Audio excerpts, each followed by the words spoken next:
We're here with ReadStack 2025, and today I'm here with Dan Getteman, and he is presenting Discovering Enslaved Ancestors Through Civil War Military Records. And Dan, I'll let you take it from here. All right, thank you so much. So my name is Dan Getteman. I am the executive director of Reckoning, Inc., which is a nonprofit organization based in Louisville, Kentucky, that is focused on exploring and documenting the history of slavery in America, with a special emphasis on the state of Kentucky, where we are located in Louisville, Kentucky. And as the name of the workshop attests, we're going to be focusing on how Civil War military records can help you find enslaved ancestors that might otherwise be hidden in your family tree. And here is a QR code for our website, which is reckoninginc.org. And many of the resources that I'm going to be talking about in today's webinar can all be found there. So I'll leave that on the screen for a second if you want to navigate to our website so you can kind of follow along. And we'll be showing you this again at the end of the webinar.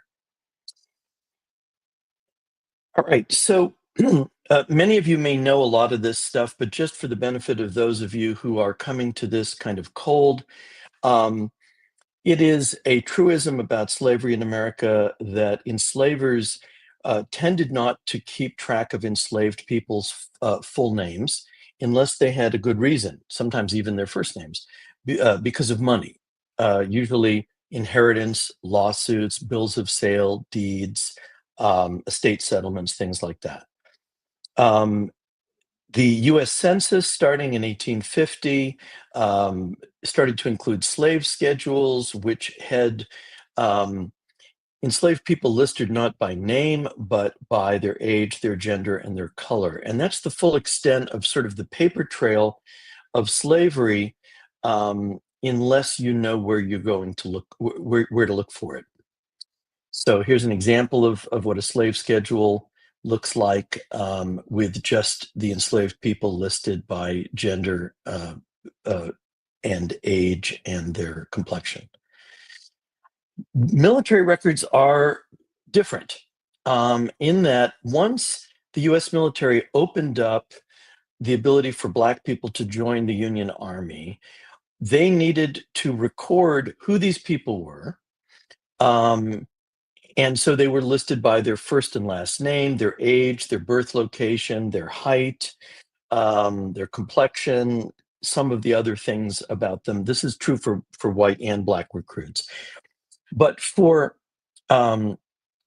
Black people Black men who enlisted in the US Army, specifically in the border states, so that would be slave-holding Union states like Kentucky, Missouri, Maryland, Delaware, and eventually West Virginia, portions of Tennessee when it was under Union occupation. So in those places, the Army also noted the names of the enslavers when Black soldiers enlisted, so that they could be compensated for the financial loss of having an enslaved man join the Army. And that was $300 per enslaved man that was available in compensation. So because they needed to keep track of that, you will find mention of who the enslavers were in a couple of different places. it'll be often noted in the combined military service records, and we'll show you some examples of what those look like. And also, there were a set of ledger books that were kept by clerks in the U.S. Army to sort of like a master list, forgive the use of the term, of Black soldiers and who they were, when they enlisted, where they enlisted, and there's always a column to keep track of who they were enslaved by. And then sometimes there's even some notations about the status of the compensation claim for the enslaver. Okay. And the other thing to note, and this is specifically in the border states, that these Black recruits were often automatically given the surname of their enslaver. So even if everyone in their circle of friends and acquaintances, and maybe even their enslaver, referred to them as John Jones, but their enslaver was William Smith, they will be enlisted as John Smith. Okay? Now, these ledger books that I'm talking about are largely the start of this particular project that my organization has been working on for the past going on 5 years. We found 3 ledger books in the National Archives collection online that list the names of roughly 9,000 enslaved Kentucky men who fought in the Civil War as part of the U.S. colored troops, which is what they called the part of the Union Army that Black men joined. And these records list the various things that I've described already, inclusive of the names of the enslavers. Now, these ledgers exist for other border states, Missouri, Maryland, Delaware, and the District of Columbia. However, to my knowledge, only Kentucky and Missouri have their ledgers online. And we'll have, and you can find them on Ancestry, and you can find them directly on the website of NARA, the National Archives. And we'll have URLs for some of this stuff coming up shortly. So here's an example of what these ledger books look like. And so one of the things that's really important is they will note where the person was born. And so if you're trying to pinpoint genealogical information about your ancestor, it's awfully helpful to know exactly where they were born. And as I mentioned, they always have a place for the name of the enslaver. So, using the term owner back then, in this case, you'll see on the left a series of soldiers, and they're all using the surname Dixon. As I mentioned earlier, they were automatically given the name of the enslaver. And so this group of men, their enslaver's name was Archibald Dixon, who happened to have been a U.S. senator from Kentucky and was one of the biggest enslavers in Kentucky. So these are the U.S. The combined military service records, CMSR. And here's an example of an actual soldier, Jim Dixon. And you'll see in the remarks section at the bottom, that's where they'll note the name of the owner. And sometimes they'll use different kinds of language. They won't say owner. They'll say something like, there's various euphemisms used, but nearly always, like sometimes it'll say something like service to be, rendered to, or something like that. And it'll mention the name of the person and where they're from, the enslaver, that is. So enslavers are also listed on enlistment papers, not 100% of the time, but often. And usually only when the enslaver is letting their enslaved people voluntarily enlist. In other words, they're enlisting with the blessing of their enslaver. Okay, perhaps because that enslaver wants the $300 compensation claim, or perhaps because the enslaver, as is the case with this particular man, Archibald Dixon, was a strong Union supporter and wanted the Union Army to win and was willing to put his money where his mouth was, so to speak, and let his enslaved men join the army. Now, the military files can often contain compensation claim forms actually built in to the combined military file. So I went on the National Archives website, archives.gov, and I went looking for compensation claim applications found within these U.S. colored troops military records, and I found almost 19,000 records that had documents with the term compensation in them. Okay, and that the URL that you see at the bottom of the screen is the actual URL that you can follow to do that search yourself. And by the way, I'm pretty sure I allowed Family Search to distribute this entire deck, the actual presentation slides. So you should be able to download them after this from the Roots Tech website if you missed some of these URLs. So when I looked, I found compensation states in this order. Okay, Missouri, Kentucky, Maryland, West Virginia, Tennessee, Delaware, and a handful in the District of Columbia. So if you have kin who you know or suspect were enslaved in any of these states, and they were of the age that they could have served in the U.S. Army, it is well worth looking into this because these compensation forms in particular are a wealth of detail about these people. So here is a compensation claim form pertaining to this soldier that we see on the left, okay, whose name was, his first name is Manuel. Isn't that terrible? I'm forgetting his first name. Sorry, it'll come to me. Anyway, Taylor. Emmanuel Taylor is his name. And so his enslaver, a guy named H.B. Grant, applied for compensation for losing Emmanuel Taylor to the U.S. Army. Okay, so these compensation claim forms are another way we find out who were the enslavers. And then additionally, these compensation claim forms often provide the names of previous enslavers. So it turns out this guy, H.B. Grant, purchased Manuel Taylor from a man who it turns out is his father-in-law, because I happen to have done some research into this guy, and his name was Sam K. Richardson. So that means if we go back and look at Sam K. Richardson's slave schedule for 1860, which is the census just before the Civil War, we will probably find Emmanuel Taylor or a man approximately of his age in that document. So here is an example of a bill of sale. It's actually like a facsimile of a bill of sale. Somebody copied out the bill of sale and then certified it. It's kind of like a notarized document that happens to list I think it's 3 different enslaved men that this guy H.B. Grant purchased from his father-in-law, including Manuel Taylor.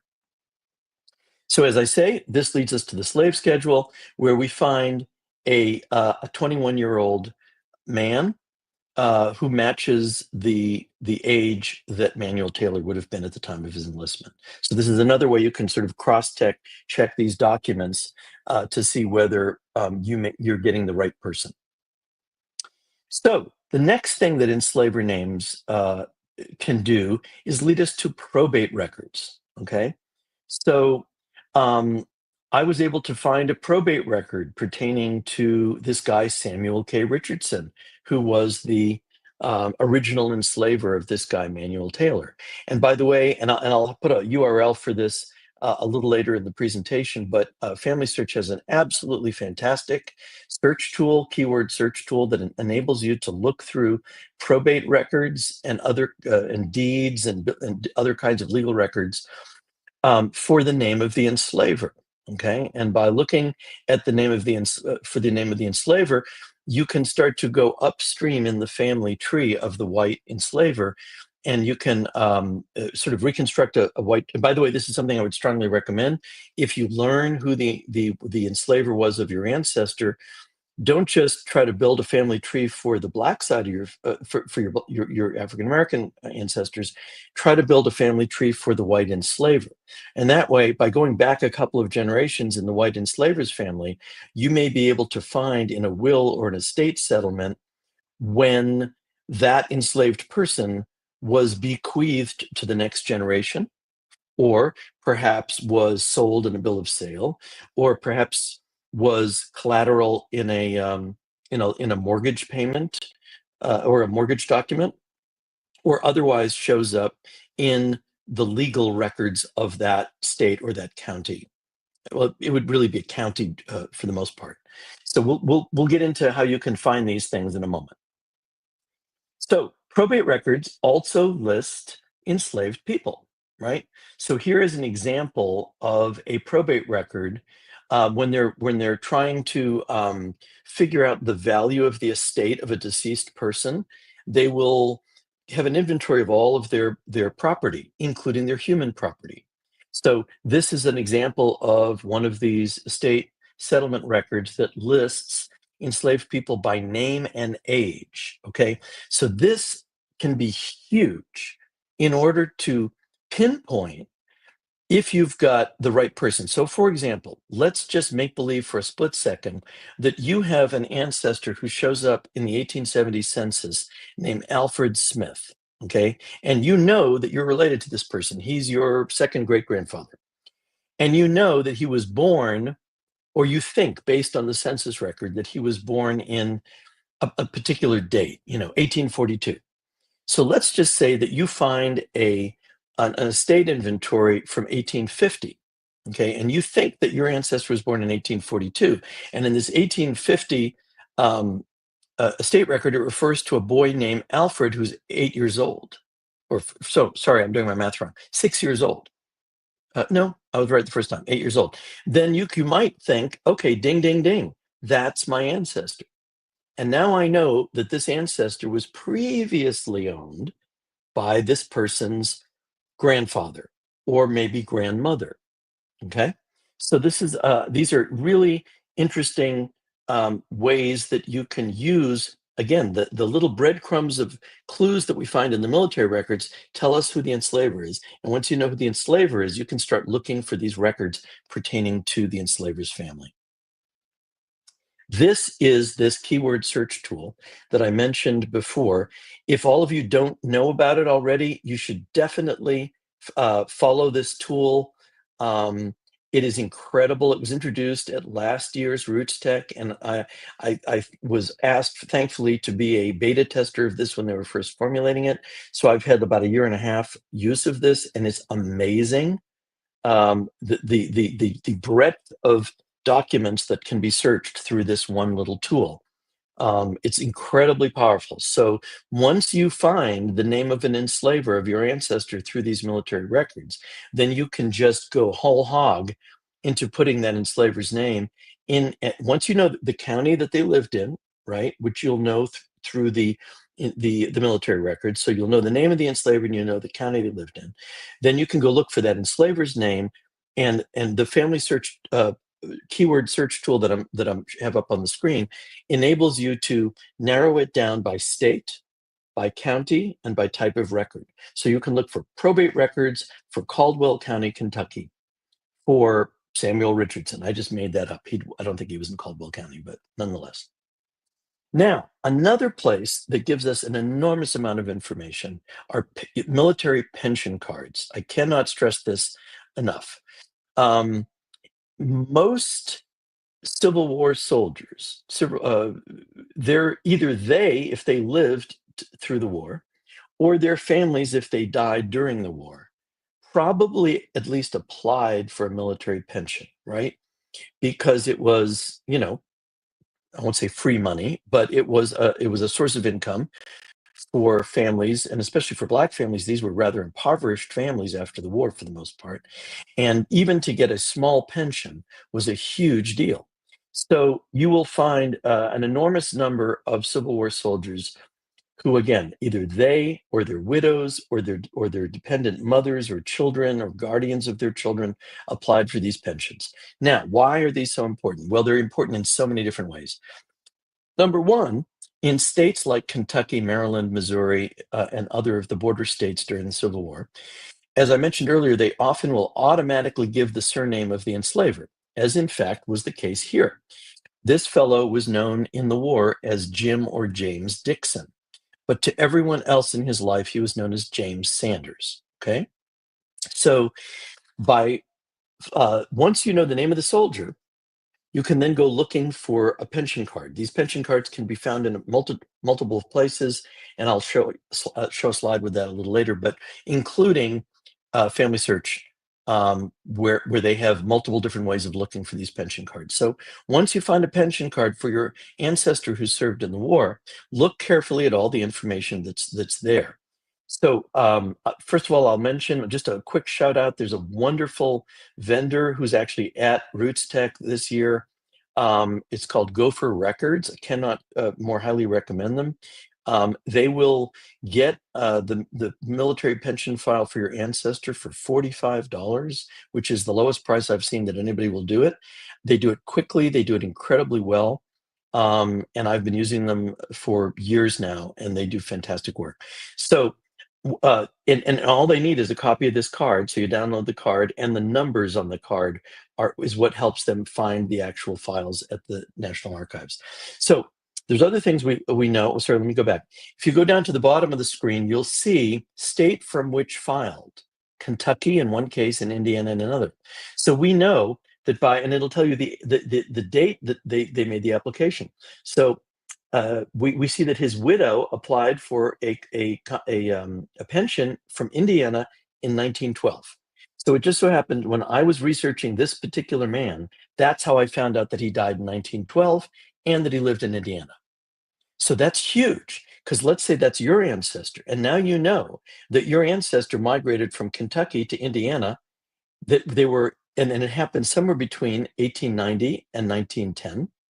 And so that helps, or 1912 rather, so that helps narrow down when you go looking for him or her in the census records, where to look, right? So you can, let's say there's a whole bunch of people with that name around the United States, but you can narrow it down to Indiana, because you know that by the 1910 census, maybe the 1900 census, that's where he's living.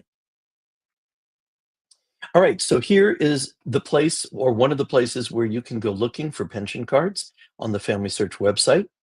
And again, you should be able to download this deck, this presentation with all these slides from the Roots Tech website. So if you miss these URLs that are here, you can find them there. But this gives you the opportunity to put in what you know about your ancestor based on what you know about their military service, first name, last name. And again, you can either put in the first name and last name as they used it that's on their military service record, or maybe you are just blindly looking for your ancestor and you maybe don't even know if they served in the military. You could put in the name that they went by circa the 1870 census in here, and it should show up regardless of whether they used their given name or whether they used the name that they were given by the US Army. Does that make sense? So either you just put in whatever name you know them by, and this search tool should bring them up regardless. Okay, pension files. Once you get the pension file, it gives you all sorts of information about your ancestors. So including health information. And in the case of this particular soldier, this health information was very important to his descendants, because it turns out that there is a congenital disease that is passed through the generations of men in this family. It's a very serious blood version of cancer that affects the blood. And apparently this guy suffered from it. And when his descendants read this file, they immediately realized what it was, because it's the same symptoms that some of their family members had. Also, in military records, in the pension files, you can find documents that you can't otherwise find on Family Search, on Ancestry, MyHeritage, any of the various online websites. Maybe none of this stuff has been digitized yet. So for instance, maybe they got married in a county where those records have never been digitized, which is the case for this couple.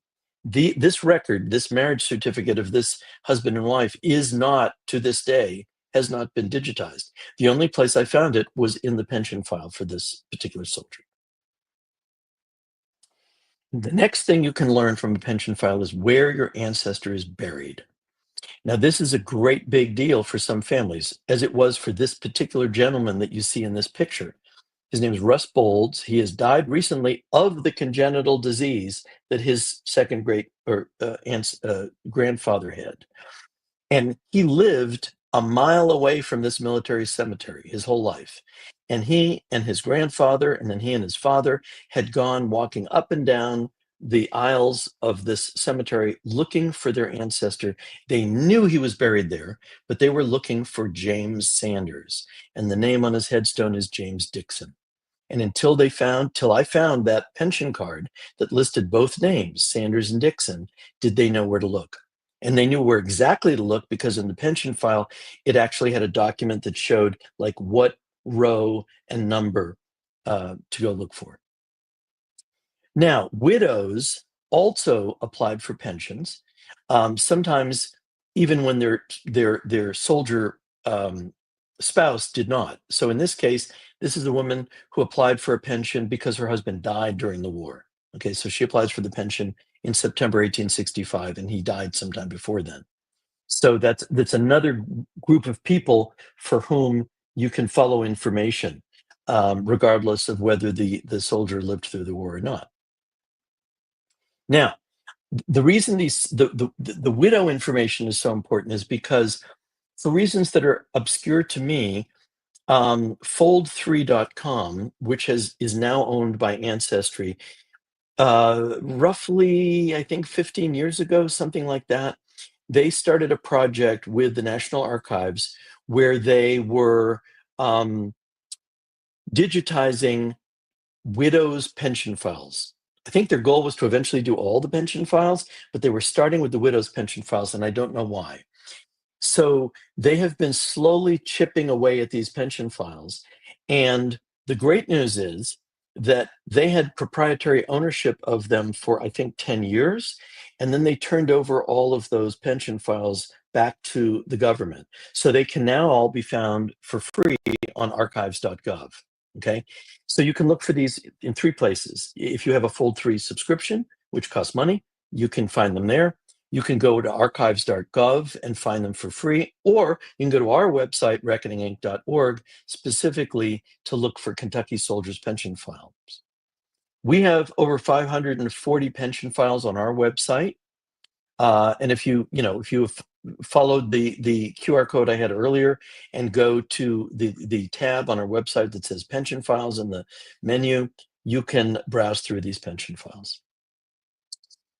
Widows pension files also have a lot of very interesting and useful information, in particular about minor children, because in addition to the widow being due a certain amount of money, the minor children were due a certain amount of money as well. And so the government wanted to know the names of those people, the children, when they were born. And so again, if you're trying to reconstruct or construct a family tree, this might let you know about people who aren't in the 1870 or 80 census because they're older. They're no longer minors. But back when this woman applied in 1865 for her pension file, her pension claim, they were minor children then.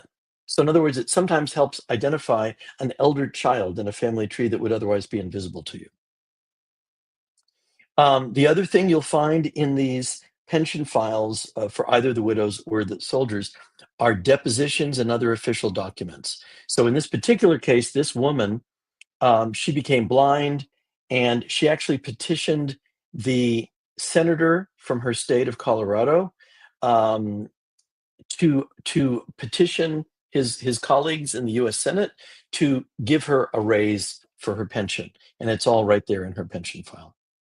All right, and as I mentioned before, you can find for Kentucky soldiers all this information on our website by first clicking on the Civil War Soldiers tab, and then below that it says pensions.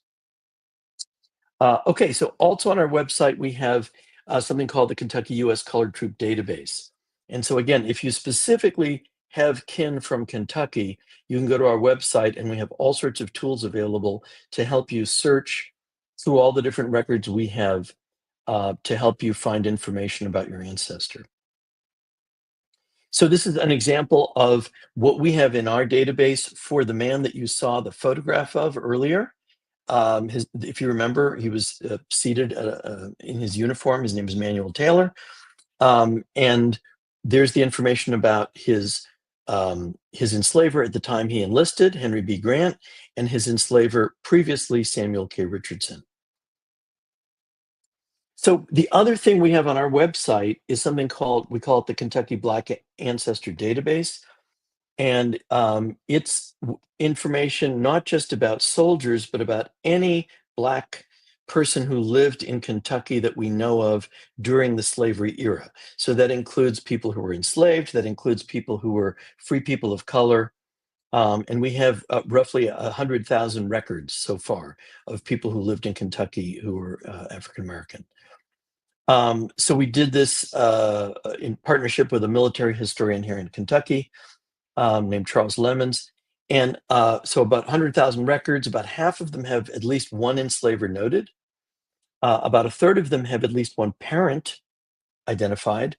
And of this 100,000, we've got over 23,000 records for soldiers.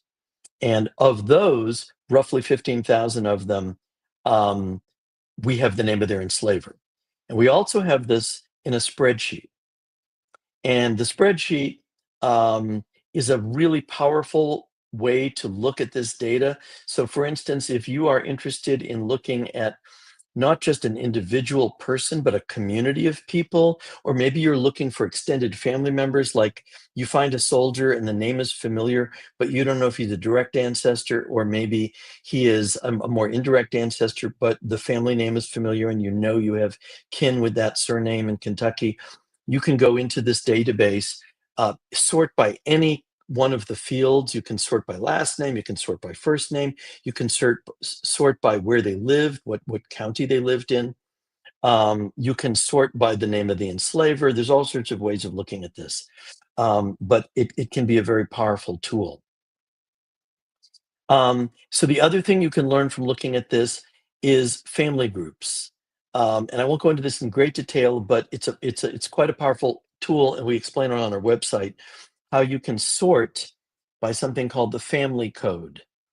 And the family code groups together anybody who's related to one another. If they're siblings, they will be listed with a letter after their name.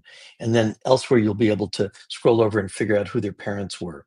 So in this case, for instance, at the top of the screen, it's hard to read, but there's a family of people that carried the surname Abel, one of whom turned out to be a Civil War soldier. These people have in common a mother named Rose Abel. So we know the names of the siblings, we know the name of the mother, and then by following the military record, we know more about the soldier. So this is another powerful tool we have for exploring your Black ancestors once you have found the name of somebody through the military records. So one of the things that is really powerful about this database is that we don't just have the name of the one enslaver, but as many enslavers that we have been able to find records of. So in other words, by 1865, let's say somebody lived to 1865, and let's say they're, middle-aged, they're 50 years old. They may have in their lifetime been owned by 2 or 3 or more different people, perhaps within the same family, perhaps not. Perhaps they were sold, perhaps they were bequeathed from one generation to another, or maybe a woman brought slaves into her marriage as part of her dowry, and then her husband dies, and then she takes them back, ownership of them back, because in Kentucky, during much of the antebellum era, women could not own property. So if you married a man, immediately your property became his property, but when he died, it reverted back to you until you married again. Then your second husband would have your property again. So this is yet another way to sort of follow through and go backwards in time. And among other things, why is this powerful? For a lot of African Americans, wondering why they have the surname they do is a great mystery, right? Like, let's just say your family name is Smith, and you, as far back as you can go in the male line of your family to 1870, there's Smith, Smith, Smith, Smith, Smith.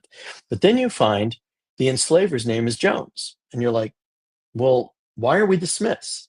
Well, maybe if you go backwards through the ownership records of that line of that family, you will find that this Jones enslaver's mother's maiden name was Smith, or maybe his grandmother's maiden name was Smith. And the enslaved people entered into this extended white family through a woman's dowry. And so they retained the surname of the family from whence they came originally. And so if you go far enough backwards, you will bump into, if there are records available, especially probate records, you will probably be able to figure out why you have the surname you do if you go far enough back. Okay, so another thing that we have on our website and another powerful tool in your arsenal, and this is true on all these border states in particular, they just happen to be, in the case of Maryland, Missouri, and Kentucky, a lot of Catholics, a large number of Catholics. Catholicism really sort of starts in Maryland in the United States, and then it spreads. And in particular, it spreads westward from Maryland to Kentucky, Kentucky to Missouri. So if you have kin from any of those three states, there's a high probability that somewhere along the line, there may have been a Catholic enslaver. And if there's a Catholic enslaver, then that means there are church records, Catholic church records, that are worth exploring. Now, I should say this is also true for other denominations as well, but it's the Catholics that have left behind the most powerful paper trail. So we have an entire section of our website just devoted to keeping track of these church records for Kentucky. And we call it the Enslaved Church Records Database. So Catholics kept really detailed baptismal records. Traditionally, they will list the name of the mother, the name of the mother's enslaver, the name of the father, the name of the father's enslaver, the name of the godmother and godfather. And if those were enslaved people, it will list their enslavers as well. So in one baptismal record for a child baptized into the Catholic Church, you might have the names of 4 enslaved people, mom, dad, godmother, godfather, and their respective enslavers, who could be 4 different people or 4 different families. And in many cases, the godparents are really important because they're often aunts or uncles.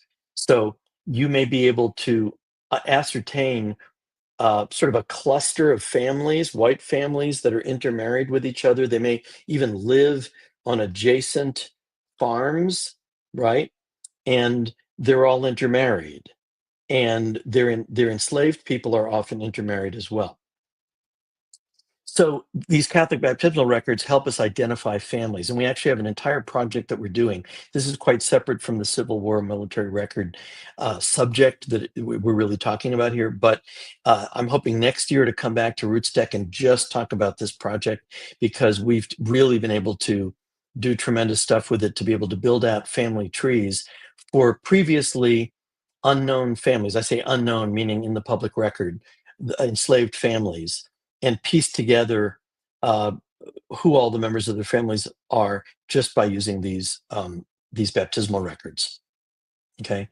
By the way, I'm seeing some questions in the chat that even though I know mostly about the border states. Any state that has a large Catholic population, in particular Louisiana, you're going to find the same quantity of records.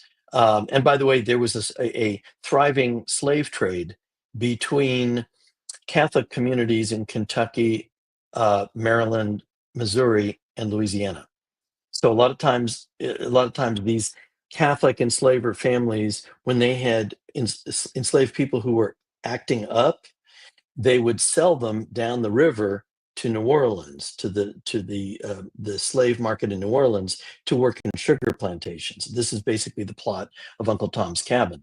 But wherever possible, they tried to place them in Catholic homes. So they might send them, work through a Catholic slave trader in New Orleans to place them in a Catholic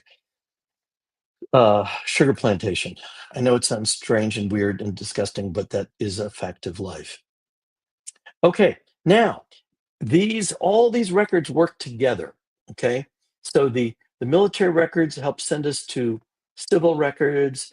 The church records send us to civil records, and in this case, the the church records can help us understand military records.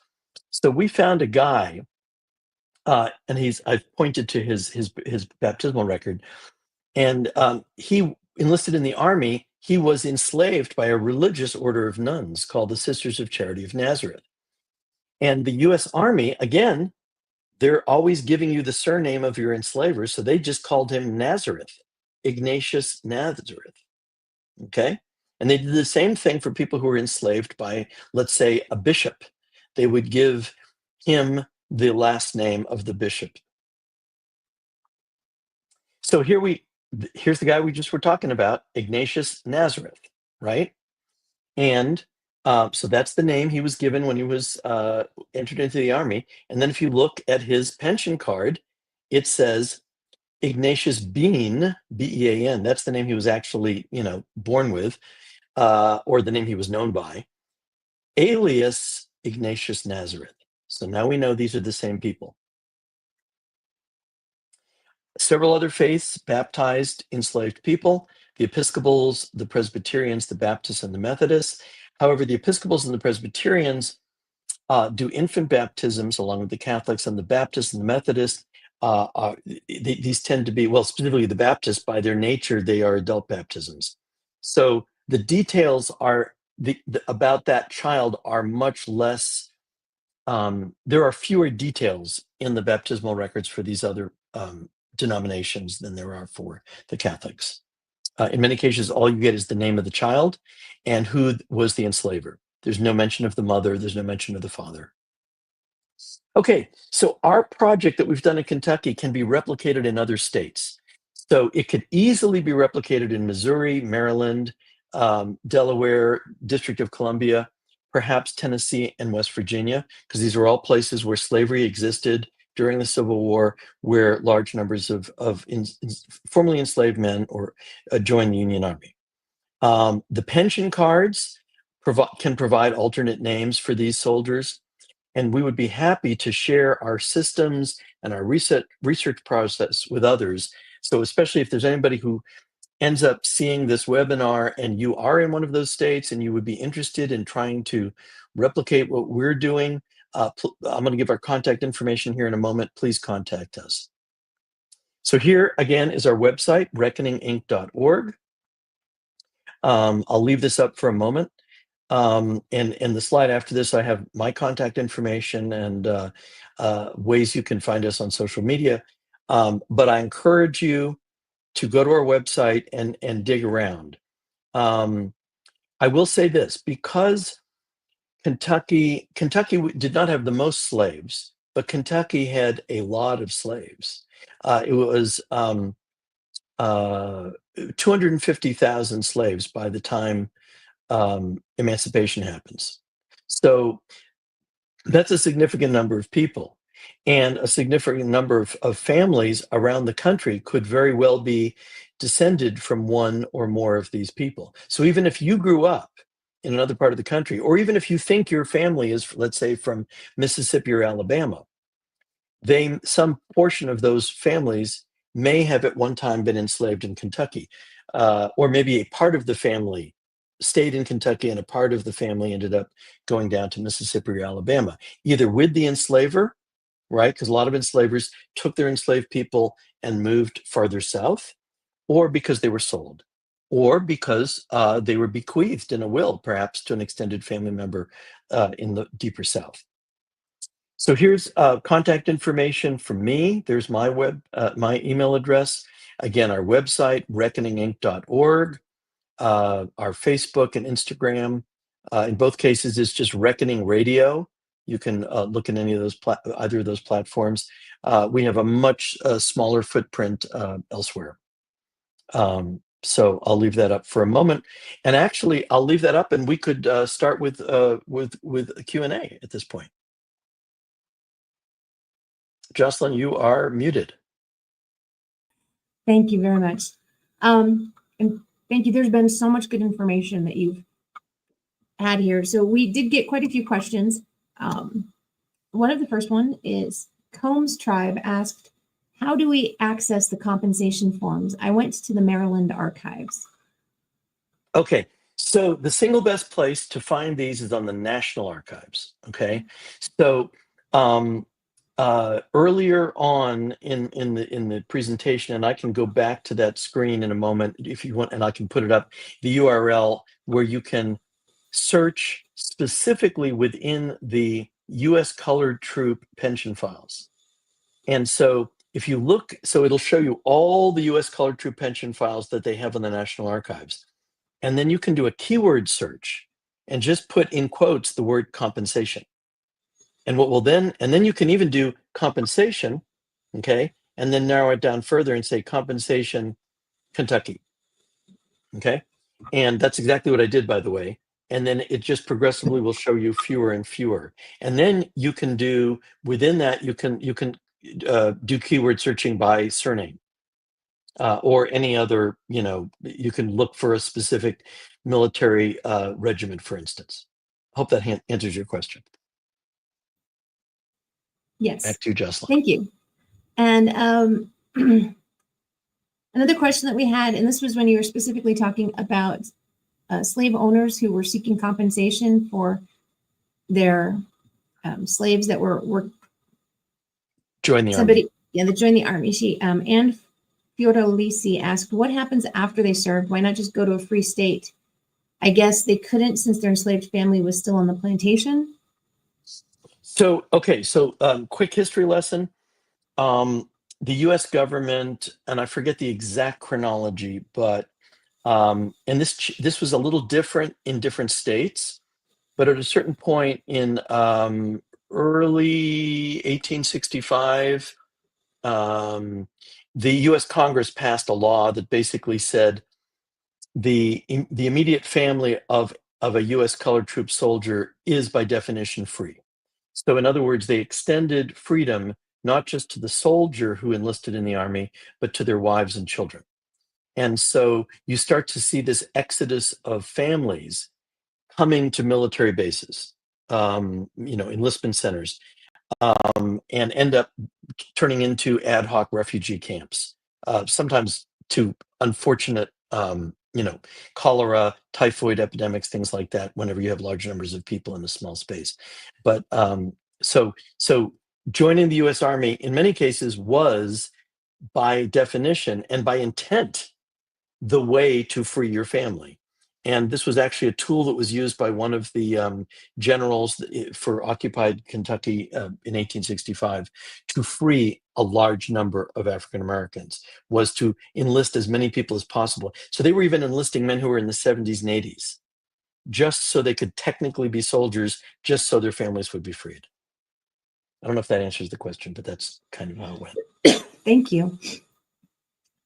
So D. Sendelbach asked, I'm surprised to see high numbers for compensation, 9,000 enslaved in Kentucky and colored troops. Were there more Union sympathizers in border states because they were less dependent on slaves? And if not, what led to this? I find it surprising. Yeah, so it's actually, it's a very complicated bit of history, but it basically goes like this. And I'm speaking predominantly about the experience in Kentucky, but I believe this was to some degree true in Maryland and Missouri as well. There was a pretty large subset of enslavers in Kentucky who were very much pro-slavery, but pro-union as well. They wanted the Union to win the Civil War. And the main reason they wanted the Union to win the Civil War was because if the Union won the Civil War, then the South wouldn't be a separate country. It would be all the United States. And if you lived in Kentucky, it would be very uncomfortable to have like a different country.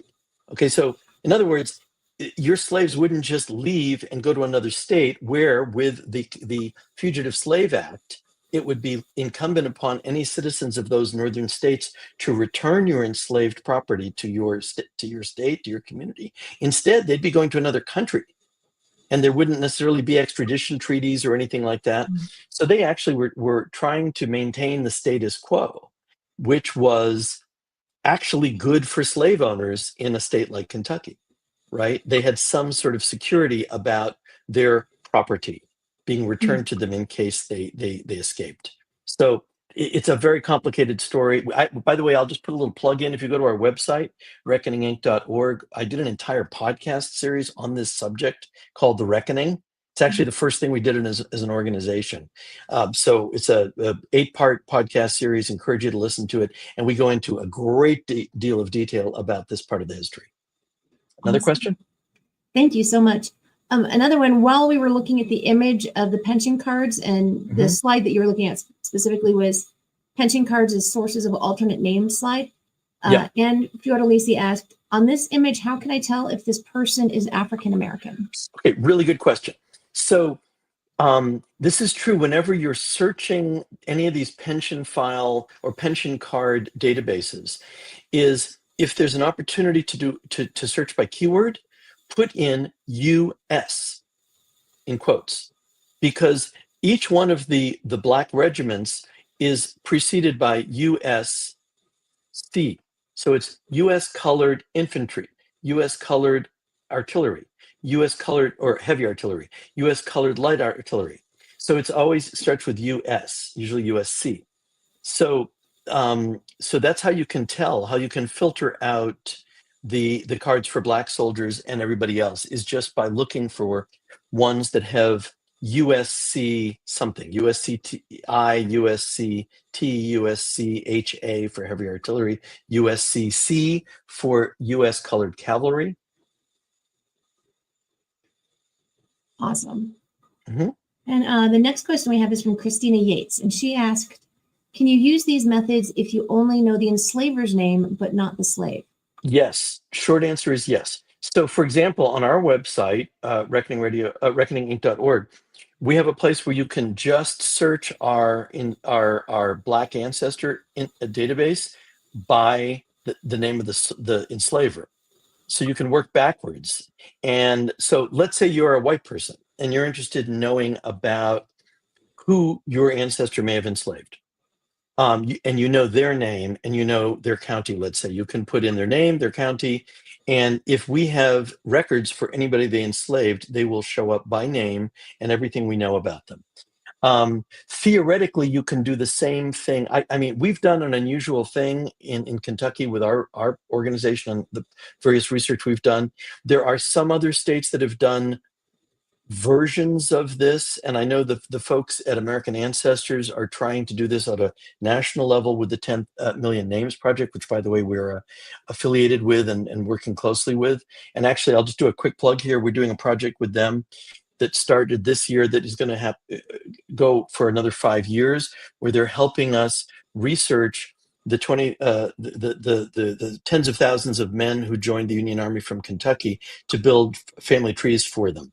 So watch this space. We'll go our website, that is, over the next 5 years, and hopefully we're going to end up with over 10,000 or over 15,000 family trees for these soldiers. That's awesome. Deanie asked, what's the name of the group that copies the Civil War records? Oh, Gopher, Gopher records, gopherrecords.com. Can't say enough about them. I mean, there's other people who do this, but these guys are phenomenal and we use them all the time.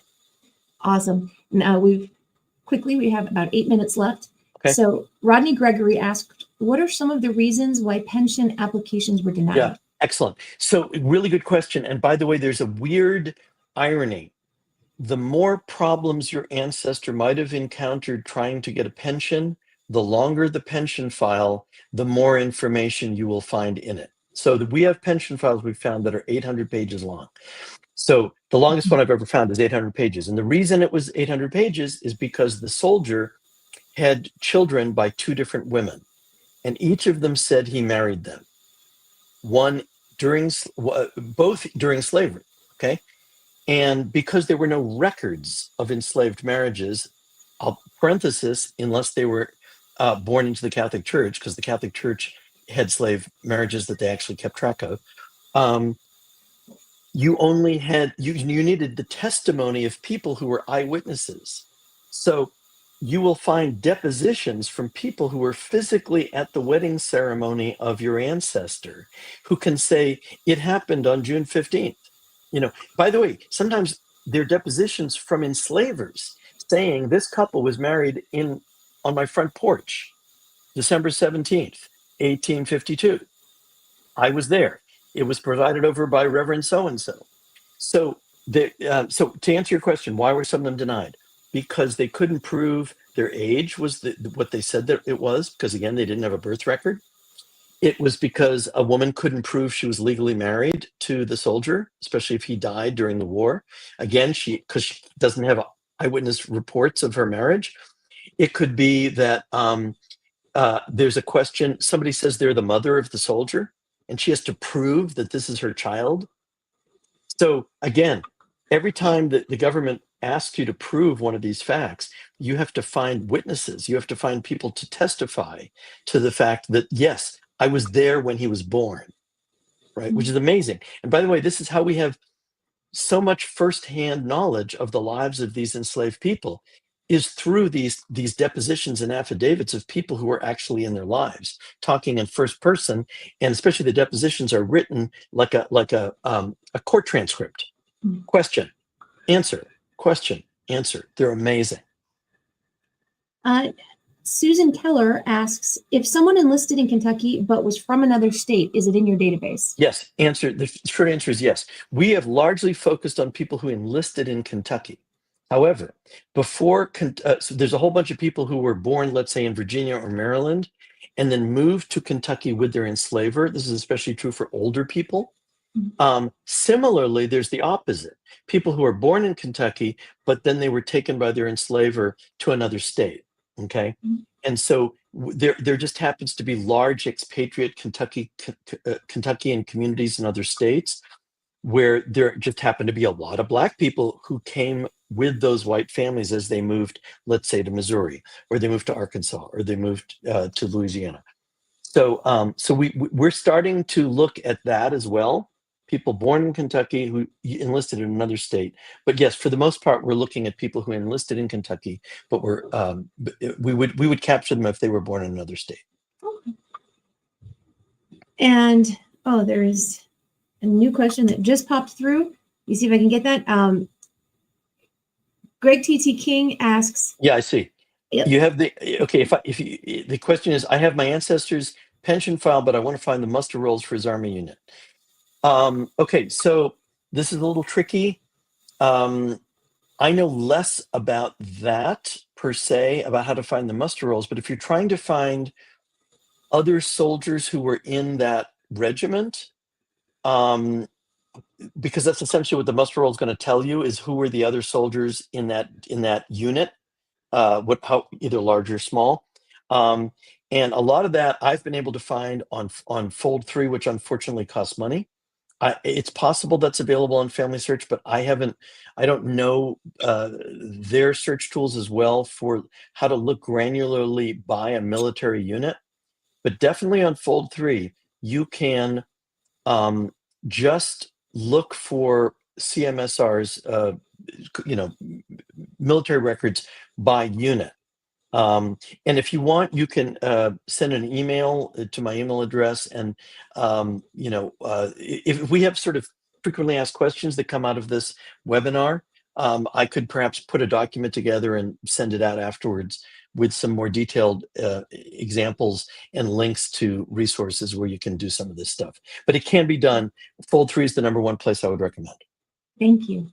And finally, the last several questions that we have are permutations of the same one, but basically people are asking if there are similar projects for other Southern states, and also if some of those projects included free people of color detail rather than just enslaver detail.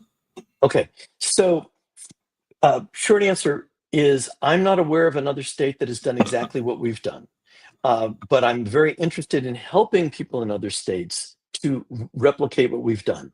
So that's number one. Number two, it's much easier to research free people of color than enslaved people, because you will find them in the censuses, you'll find them in, tax rolls, you'll find them in a bunch of different places. I haven't done as much research into free people of color, so I don't feel qualified to really answer that question. I will say that in our database, which is called the Black Ancestor Database, it is inclusive of free people of color, not just enslaved people. And I think we're about to wrap up, right? Yeah, I think that's it. All right. Thank you so much for coming out Thank you for having me. and helping us find our ancestors. And we really appreciate All right. everything that you've done. All right. And Thanks, everybody. thank you.